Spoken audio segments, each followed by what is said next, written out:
할렐루야. 12월의 마지막 주일 예배에 나오신 성도님들을 환영하고 또 축복합니다.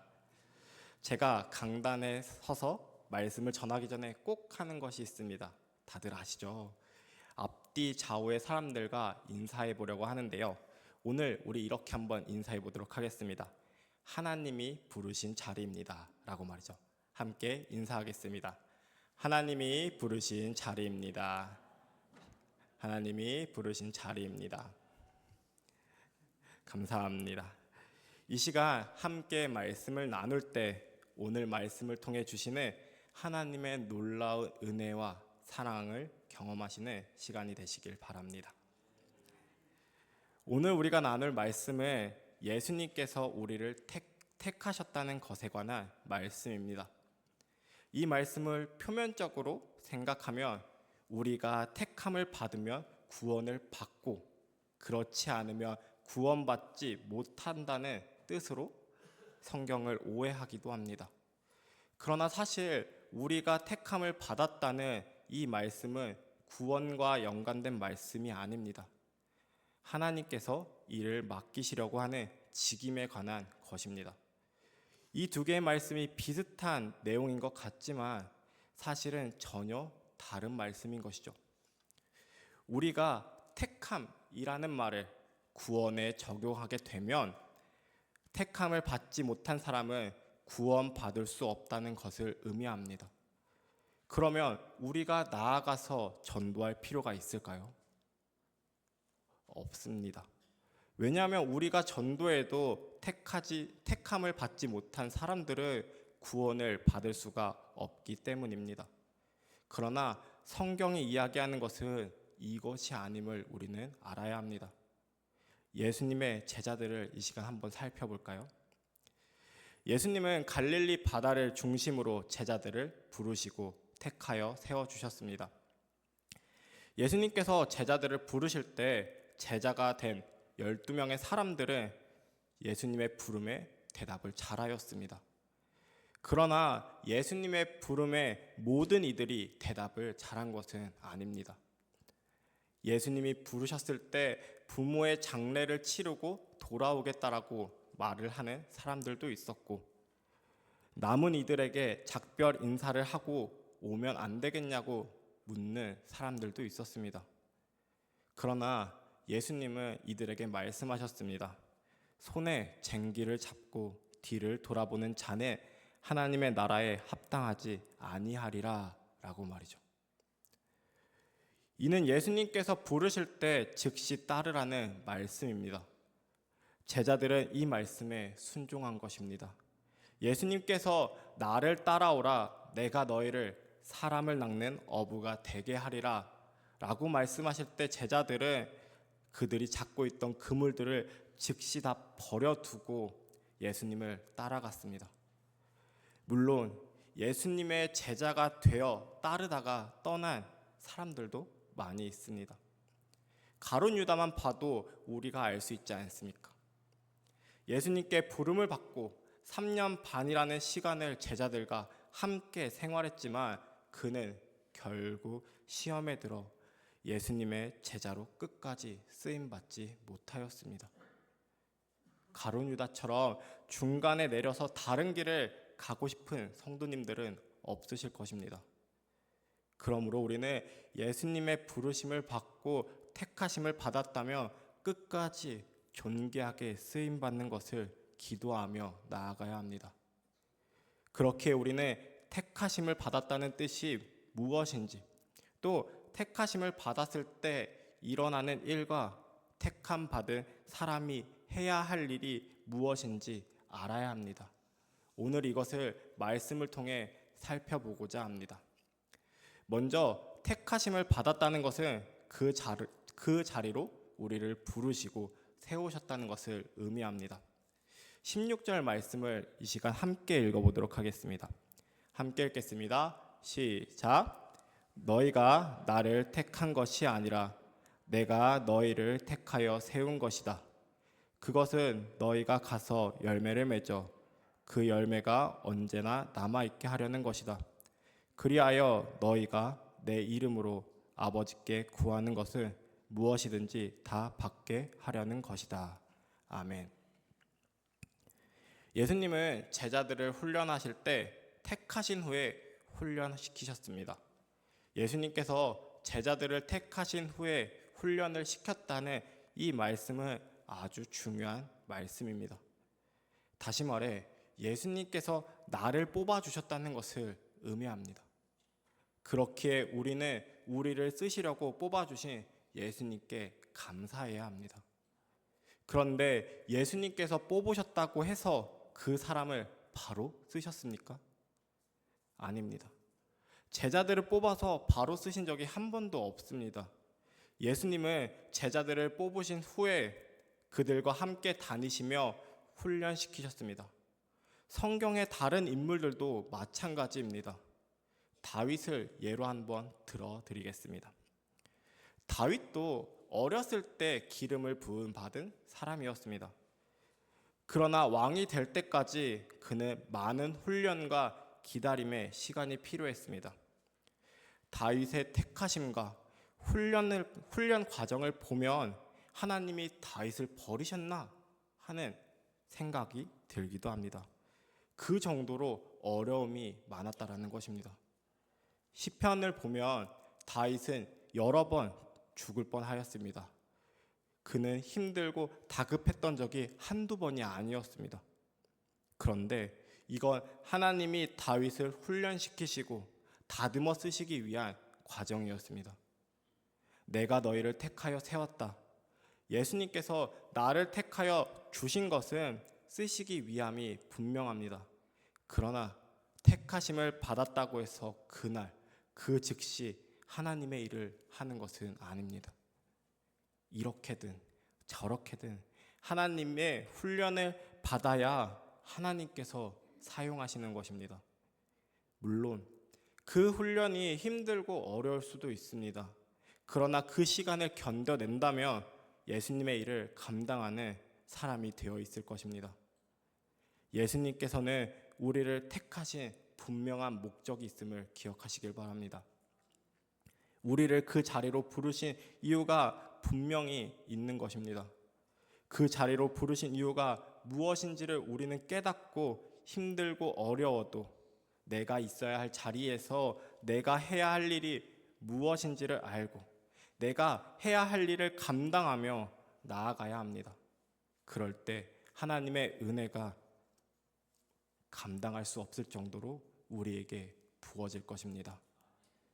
우리가 사방으로 우겨쌈을 당하여도 쌓이지 아니하며 답답한 일을 당하여도 낙심하지 아니하며 박해를 받아도 버림받지 아니하며 거꾸러뜨림을 당하여도 망하지 아니하리라는 고린도후서 4장의 말씀처럼 죽을 것 같아도 살아나게 될 것입니다.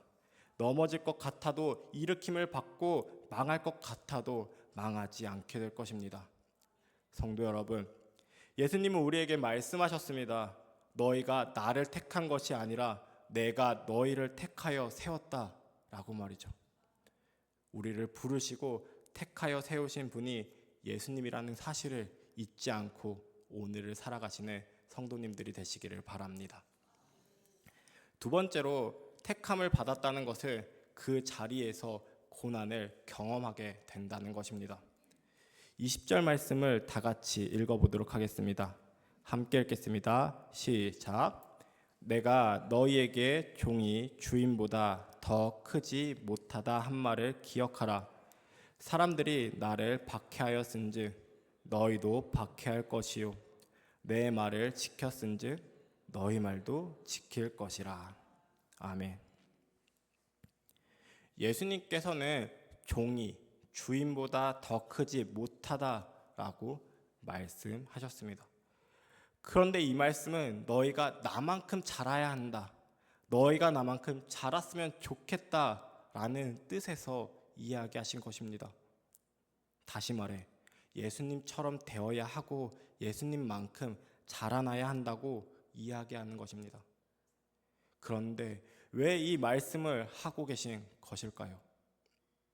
바로 예수님은 박해를 받아도 그것을 능히 감당할 수 있는 믿음을 가지고 계셨기 때문입니다. 세상 사람들이 예수님을 어렵게 하고 세상 사람들이 예수님을 미워하고 힘들게 해도 예수님은 그것들을 능히 감당하셨습니다. 하지만 우리는 어떠한가요? 우리는 예수님을 믿을 때 어려움이 없기를 바랍니다. 그래서 어떤 사람은 어느 날 갑자기 예수님을 믿는 것 때문에 고난과 시련, 어려움을 찾아오게 된다면 내가 예수님을 잘못 믿었나? 내가 예수님께 무엇을 잘못한 것인가? 라고 생각하며 나아갑니다. 그러나 우리가 여기서 분명히 기억해야 할 것은 예수님을 잘못 믿어서도 어려움이 오지만 우리가 똑바로 믿어도 어려움이 올 수 있다는 것입니다. 성경에서도 이야기하고 있지 않습니까? 18절과 19절 말씀을 함께 읽어보도록 하겠습니다. 함께 읽겠습니다. 시작. 세상이 너희를 미워하면 너희보다 먼저 나를 미워한 줄을 알라.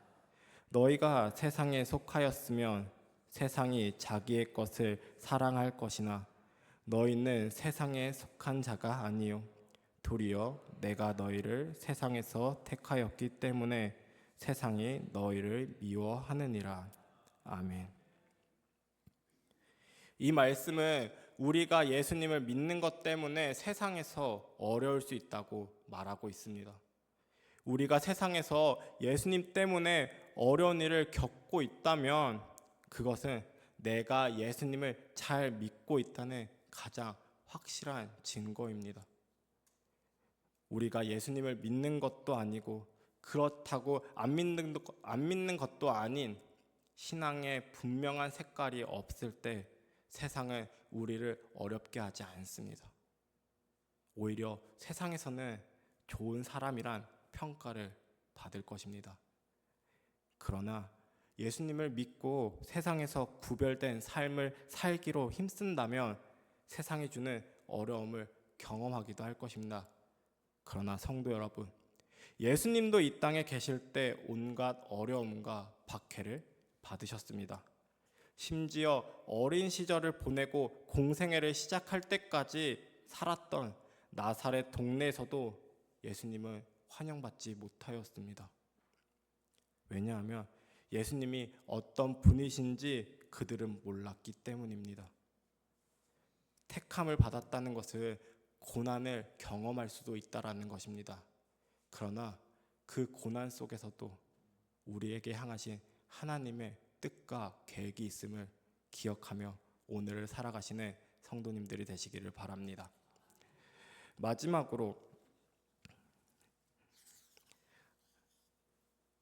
택함을 받았다는 것은 그 자리에서 성령을 증언하라는 것을 이야기합니다. 27절 말씀을 함께 읽어보도록 하겠습니다. 함께 읽겠습니다. 시작. 너희도 처음부터 나와 함께 있었으므로 증언하느니라.